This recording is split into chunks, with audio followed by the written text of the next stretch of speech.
Okay. Beth, welcome to the Hey. podcast. Go ahead and introduce yourself. Okay, so I'm Beth Deuermeyer. I have been here at BoomFit since 2016. I'm a little bit famous. Just kidding. Yes. I've been on the podcast like five Five times now. Yeah. Yeah, I was the first one. Episode 1. Go Episode back. 1. Give it a listen. Yeah, go back, give it a listen. Showering at the gym. Yeah. I mean, I think it started because I was like, Charlie, man, I gotta tell you, I just got my blood work done. My numbers are all back to normal because I was, I had just finished grad school and I had put on like 50 pounds in grad school and then joined CrossFit after finishing school.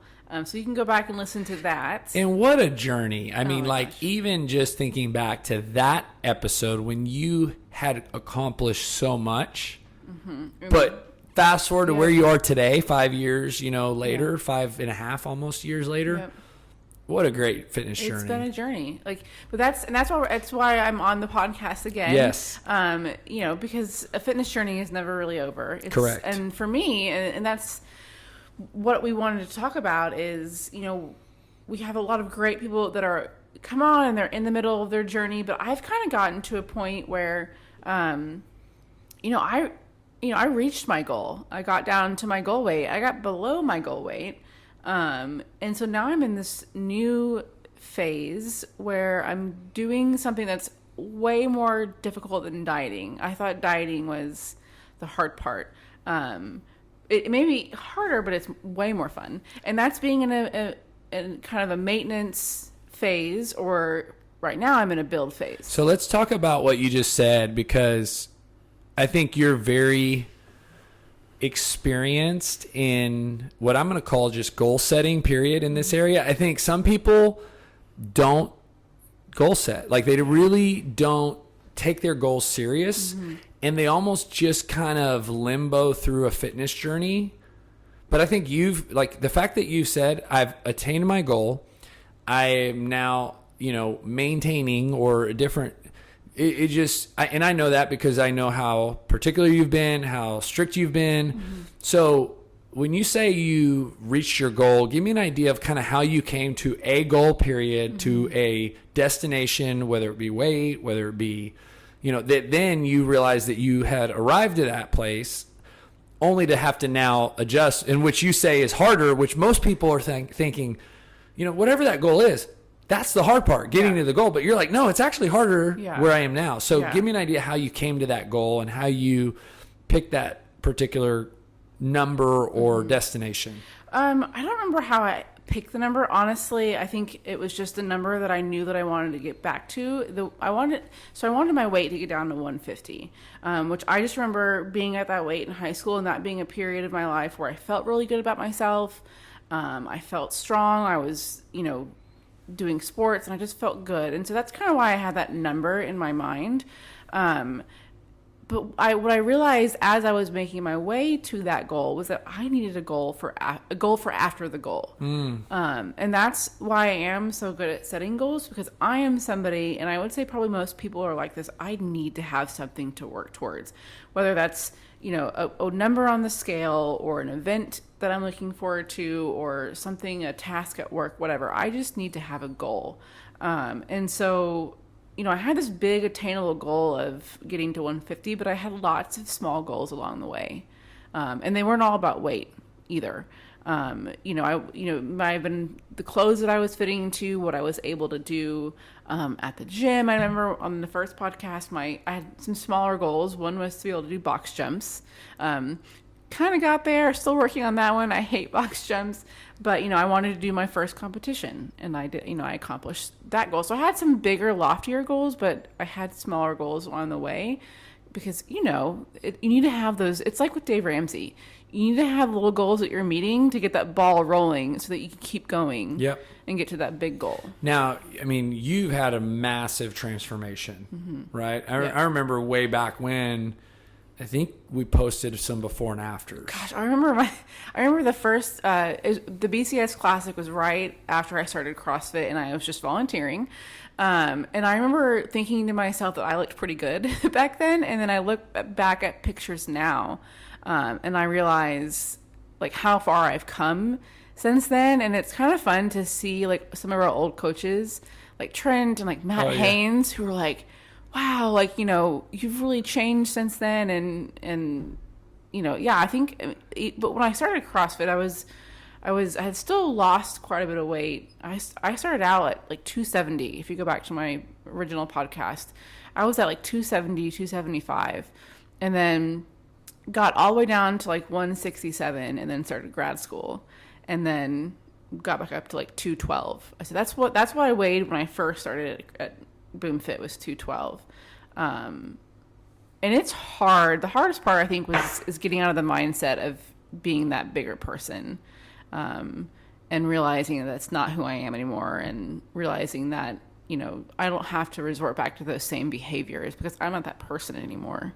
And that's just something I've had to realize in not just my gym life, but my spiritual life and my personal life. There is a podcast we did on my spiritual journey, if you want to go back and listen to that one. Podcast. Yep. So give me the journey from 212. Like, where did you go? Where are you? So from 212, I just slowly chipped away at it. So started out with a 6-week challenge. I was also the first 6-week challenge member. But that kind of got me back into creating some really good habits. And I just kind of went from there. 2000, right at the beginning, right before COVID happened, I had gotten down to, I think, like 178. And at the beginning of 2020 in January, I had set some goals with a friend just to be held accountable, some things that I was going to be doing. I started being kind of more aware of the amount of carbs I was eating, and trying to eat just carbs that were, you know, more satiating for me. And then I took advantage of COVID. So I think I'm probably one of my only friends that probably lost weight during COVID, because, you know, I took home a bike from the PT studio, took home dumbbells and kettlebells, and I just used all the time that I was stuck at home to exercise more and to just be more active. You ended up buying one of those bikes. Yeah, I ended up buying that bike, and now it's in my guest bedroom. Yeah. And it's just, it's something that if I can't go walking, it's too hot, but I want to get some exercise in. And, you know, I put my laptop on it. It fits my laptop just perfectly, and I watch Netflix. And so I used 2020 because I wasn't going out to eat because restaurants were closed for a while. I didn't have to, you know, I could go straight from office work to working out because I was in my living room. And I just continued chipping away at those goals. During 2020, I actually studied and took my certified personal training exam. So I just was really interested in the science behind nutrition and exercise physiology.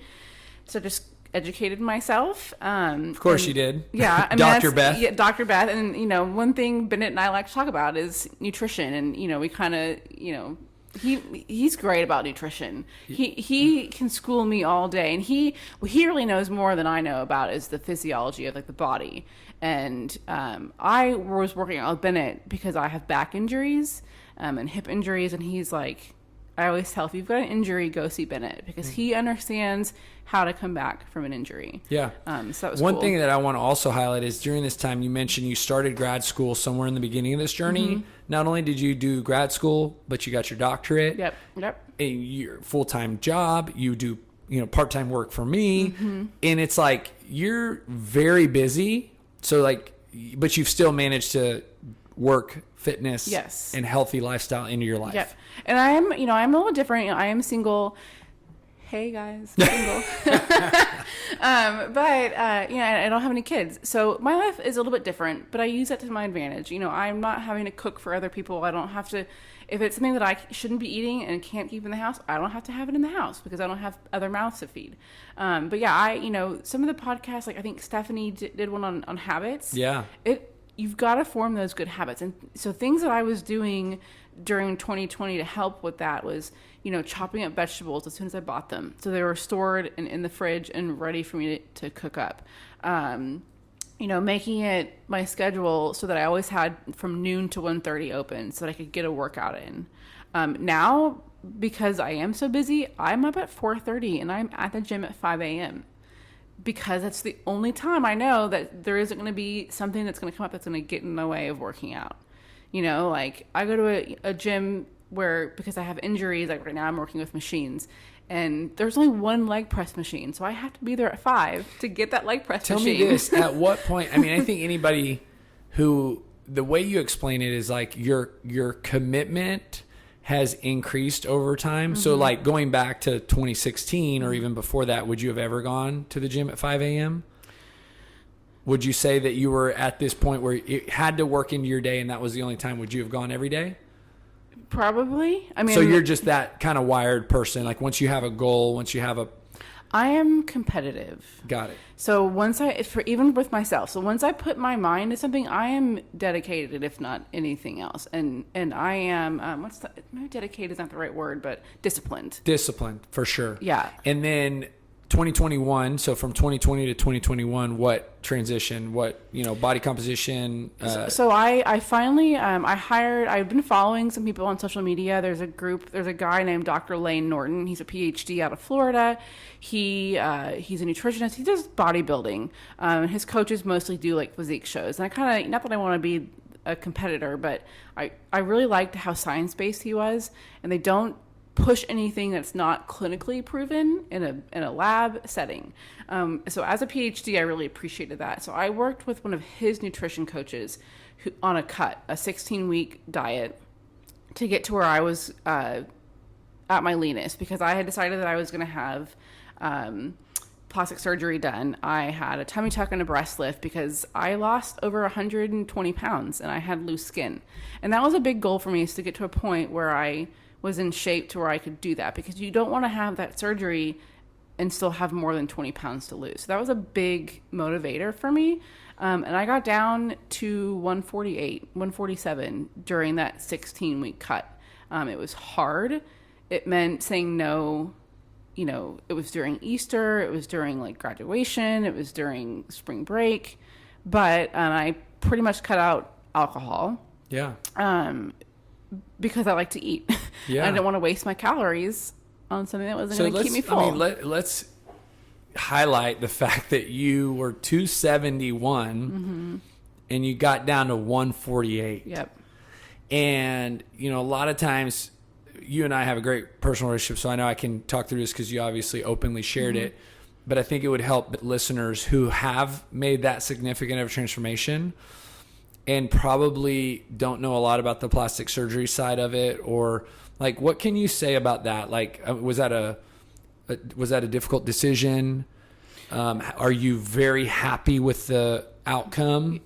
I made the decision for my mental health, and that really, of course there's perks to the way you look physically, but I had developed some very disordered way of eating and some body dysmorphia, and I knew with the help of my counselor that I was not ever going to try to stop dieting until I got that extra skin removed, or that it was gone. And you're just not going to, your body can't get rid of loose skin. It's just your body, and so for mentally, I had to have it done. And that's why I made that decision.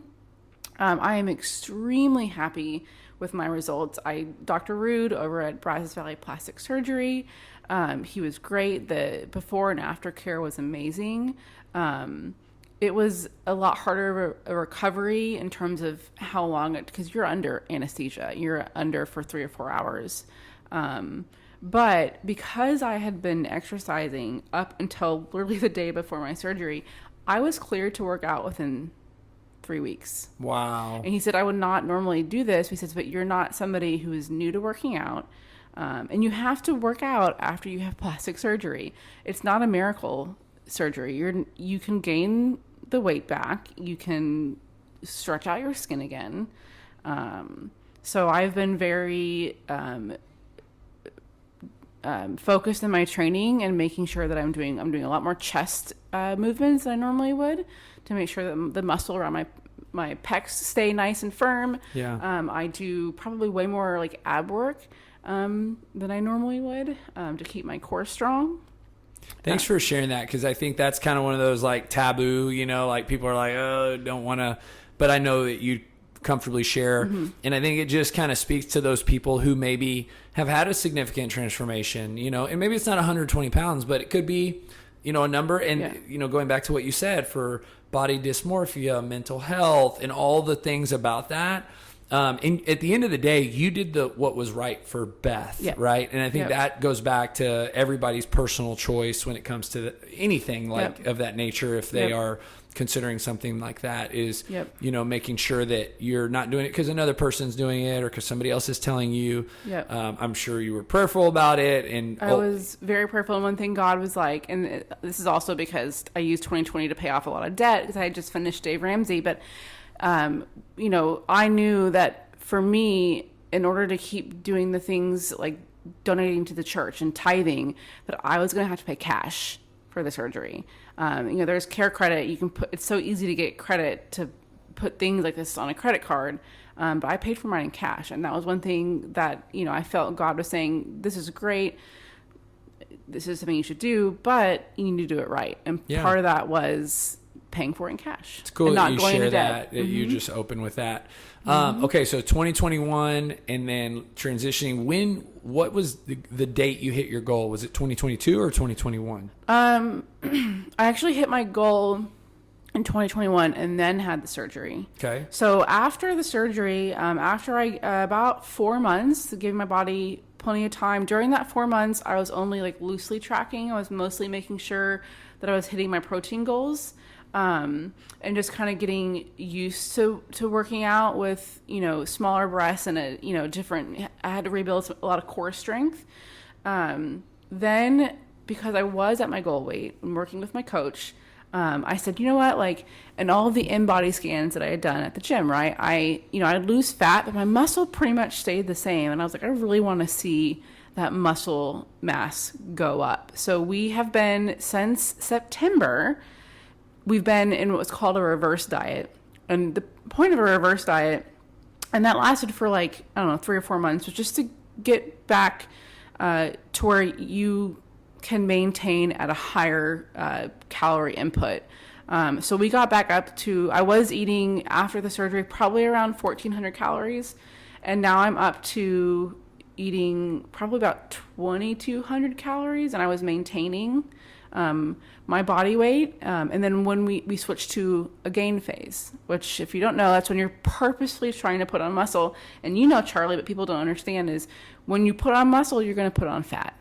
You're eating in a calorie surplus to build muscle. It's a tightrope, right? The tightrope. Well, there's a right way and a wrong way to do it. Yeah. And you'll see a lot of bodybuilders, and if you're like, man, that guy must be in a bulk because he looks pretty bulky. And they put on a lot of weight fast because they want it. That's just the season they're in. I wanted to do it in a way where I wanted to maximize muscle growth but minimize fat gain, which means, I'm only eating in a surplus of maybe 100 or 200 calories a day. And you have to be so aware. So aware. And so that's why I said it has been more difficult being in this building phase than any diet that I have ever done. Because people might think, oh, great, bulk. Like, I'm just going to go eat whatever I want. And you can do it that way, but then you're going to put on a ton of fat. And I'm going into this knowing that I'm going to be doing another diet. We're starting in June, actually. But I want to be in a good place. I don't want to put on too much fat to where I need to be in a diet for a long time. But I want to put on some muscle before I do a diet again. And the really cool thing, Charlie, is I have not weighed myself in 3 months.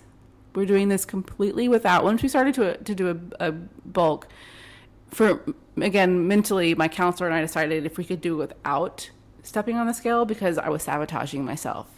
Because I'd see the scale go up and I would do some extra cardio or I'd restrict myself because I'm just so used to wanting to see the scale go down. But that's not what I was trying to do. But mentally, how did you get to that point where you were okay with not weighing yourself?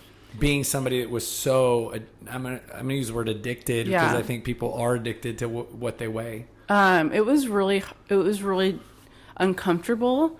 But I was obsessive. Like, I brought my scale to weigh myself on vacation, and my friends were like, that's when they were like, you have a problem. But it was really uncomfortable for about the first week, and then it's just now it's just it's just what I don't do every day. You know what? So I don't know if I shared this on a podcast. I think I did. And I'm trying to remember who it was with, but it was like phase 1, phase 2, phase 3. Remember? Mm-hmm. And I feel like what you're doing is you're maturing in your phases. Mm-hmm. And I will say, like, I don't want to negatively speak on people that weigh themselves every day, but I do think there's so much freedom in not weighing yourself. And I said this in an email Monday. I kind of gave out my macro breakdown. Mm-hmm. I gave out my calorie intake. Yep. And I basically said I don't ever weigh myself. Right. Ever. Like, only if I happen to go to the doctor, which rarely happens, but I know, like, I don't need the scale to tell me. Yep. Yep. I know if I'm getting, based on exercise habit. Yep. It's not a matter if I'm working out. I just know based on, like, am I doing the running that I like to do? Am I adding the endurance workouts to my CrossFit workouts? And then bottom line, am I eating like too much without the exercise to support it? Yep. And I have a big appetite, kind of like I said in the email. Yep. So I just find it fascinating that you went so long, not only we'll say weighing yourself every day, traveling with your scale. Mm-hmm. And then now it's almost like freedom that you're experiencing, not to feel like I have to weigh myself. Right. And our bodies are pretty smart. So, like, I'm sure you've experienced a day where you've eaten a lot, and the next day you're just naturally not as hungry. Like, our bodies are pretty good at, like, adapting, to the overeating. But, I, like, not having to weigh, I do measurements, so it's really hard to do by yourself. So this is also a benefit of doing like a 6-week challenge, because your coach can measure you for you. But that's what we're going off is measurements. And we do weekly check-ins where I send photos. And so I'm getting uncomfortable because I know that I'm putting on weight. But if you look at the density of like my shoulders and my arms and my back, like, yeah, you're seeing the bigger picture. And then I track my workouts. I have a logbook, and I am seeing, I started out, I could do like 10 reps of like 180 on the leg press. I did 10 at 300 this week. So I'm looking at other methods of tracking other than the scale as ways to measure how I'm progressing, because this is new to me. This putting on weight thing is new to me, and I had to learn the scale it's a tool, it's a measurement, but it's not the only tool that you can use to measure progress. Again, going back to originally, this is why it's important to have goals that are smart goals, that are measurable and attainable. Now, you mentioned you have a high level of discipline. Mm-hmm. Is that like a necessary skill, or I guess what would you call that, character trait, to be successful in this arena?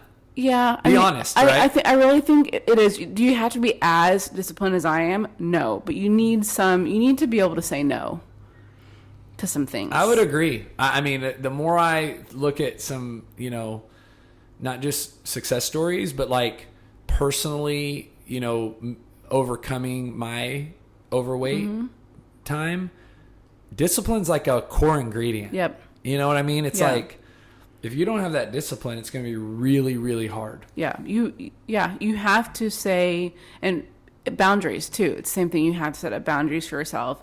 And part of being disciplined is not putting yourself in situations where you're going to be triggered by, like, maybe it's food or alcohol. So like when I am in a diet, there was a lot of saying no to like social events, or having having to make a choice of, am I going to have this extra carb with dinner, or am I going to have a drink? Let's talk about alcohol, because you and I have had that talk before, and I remember your 6-week challenge, and I remember that conversation. But I know I'm going to say, tell us what your relationship is with alcohol and how you've come to that place today based on when we did our 6-week challenge. Yeah, well, I used to have a very bad relationship with alcohol, and part of the challenge that was hard was not drinking at all. I remember I was going to a football game with Boo Boo Davies, and I was like, how am I not going to drink at this? But now, Boo Boo, former Yell leader back in my day. Yep. I gave up drinking in 2019, and then into 2020. I didn't drink for 9 months because I had such a poor relationship with alcohol, and I was doing some things because of alcohol that were not healthy to me spiritually or physically. Now, and just having an understanding of that there are calories in alcohol. You know, just because your drink is, you know, just liquor, there's alcohol has calories. Anyway, that's a whole other thing. But I can see now how alcohol contributed to my weight gain in the first place. And I now understand that I don't have to have alcohol to have fun. And I have a lot of friends who are sober that don't drink at all. And so if I can go to an event and be an ally for them and also be somebody who isn't drinking so that they're not the only one, that's a service, a way that I can serve somebody and give back to them. But yeah, part of being disciplined is saying, okay, I can't drink tonight. You know, alcohol isn't going anywhere, Charlie. And you say that, and I hear you say that, and I think for some people, they literally are like, that's so hard. Yep. And, you know, what I've learned in the... Not that I challenge people with that, because I really don't. Like you and I, in that meeting, I felt like it was the right thing. But I also recognize how hard it is for some people. Yeah. But like for you to say, like, I can go to an event and not have alcohol, I really think there's a lot of people that struggle. Like they literally have a really hard time out of either feeling embarrassed because now it's like, what do I do? Or questioning whether they're going to have a good time. Or maybe it's a real addiction. You know, maybe they really need that, you know? For me, the way that was easy for me to think about is I would get anxiety. I'd have panic attacks about thinking I have this event coming up. It's Monday, but this event is on Friday. How am I not going to drink? Oh my gosh, am I going to have any fun? And actually it was Selena that told me this. She was like, are you drinking today? And I was like, no, I'm not drinking today. And she was like, well, that's all you need to think about is I'm not drinking today. And then on Tuesday, it's I'm not drinking today on Tuesday. And then I would not worry about that event until the day of. And it was just way easier for me to say, I'm not drinking today. I'm not saying I'm not drinking tomorrow. I'm not saying I'm not drinking in a week. I'm saying I'm not drinking today. And that's it. And it's kind of like the same thing for food now for me. When there's cake at the office, I'm not having cake today. That cake's going to be in the fridge tomorrow. I'll have some cake tomorrow if I want it. I love that. And usually I don't want it. It's your choice. It's your choice. And you're only making a choice about today. What is the Bible verse? Don't worry about tomorrow. Like, it's today. You described the relationship before. How would you describe the relationship today? I don't need it, really. I mean, it's not something it's not relaxing for me anymore. I used to have a drink, and I used to be like, I want to drink because I want to relax. When I want to have a drink, it's because I just want to have a drink. It's not because I need to relax or I need to mellow out or I need to tune out. I'm not using it for any reason other than I just want to have a drink. And then how has that different relationship impacted your health? Oh my gosh. Like, well, when I quit out drinking, I made losing weight a whole lot easier. You know, your alcohol is a toxin. I mean, my blood pressure goes up. I feel anxious, you know, mentally it causes a lot of anxiety and shame. Even if I don't do anything crazy while I'm drinking, there's still, for me, a bit of shame like that I associate with alcohol because of the way I've abused it in the past. And so I just don't need it. It's just not, I don't need it to relax. I don't need it to have a good time. If I'm with somebody and I feel like I need to drink to be around them, then I cut that person out of my life. Wow. So, well, thanks for opening up about that, because I really think it's a big obstacle, I think is the better word to use for certain people or certain individuals on a fitness journey, because they just don't know like how to deal with that. And then what unfortunately happens is they almost like say, okay, I'm going to deal with everything but that. And they still allow their relationship with alcohol to be the exact same, dealing with like, you know, hey, what I ate for breakfast or how many grams of protein I get or my exercise. But it's like, but I don't want to deal with that. It's kind of like almost like with God, right? Like not dealing with that one thing that he really thinks you need to deal with, and dealing with all the other things. That log in your eye. Okay. So final, and you know, I know we're crunched on time. So final words, I think for you question would be like, where are you going? What does maintenance look like? Obviously fitness journey is a big part of your life. Health is a part of your life. You know, you're in an amazing place. What is like the current mindset and direction that you go day to day? My current goal is to get to a point where I'm not having to track everything. So my goal is to get to a point where I can just live life and be able to maintain, which doesn't sound hard, but for me, as somebody who's dieted her entire life and has control issues and doesn't like when I'm not in control of what's around me, my goal is to get to a point where I can just maintain and be a normal, average person, where I can indulge every now and then when it's a special occasion, but also be able to just bounce back and get back to I think life. of it a lot like people listening might do CrossFit, right? Because workout, they say when you're learning like a snatch, right, which you could apply this to like a golf swing, a baseball bat, or clean, is you go through 3 seasons, right? Season 1 is when you literally have to think through everything step by step in your mind, right? And the form looks really like it looks bad because you're learning. Yep. The second part is where you're actually doing it, but you're thinking about it all the time to do it. Yep. And maybe you're doing it well, but you're still like not. It's the third is where literally you do it and you don't think about muscle memory. Exactly. And that's kind of where I think that what you're saying is I want to get to that place where it's like I'm not weighing, I'm not tracking, I'm not measuring, I'm just living. But because I've put all the work in for the years that I've been doing this, I'm actually as dialed in as when I was tracking every single thing and monitoring every single, ounce of. But it's not having to think about it. It's muscle memory. I'm right in the middle. I've got 1 foot in phase 2 and 1 foot in phase 3. Love it. So that's where I'm at. Well, you're a great example. Thank you. You're an inspiration.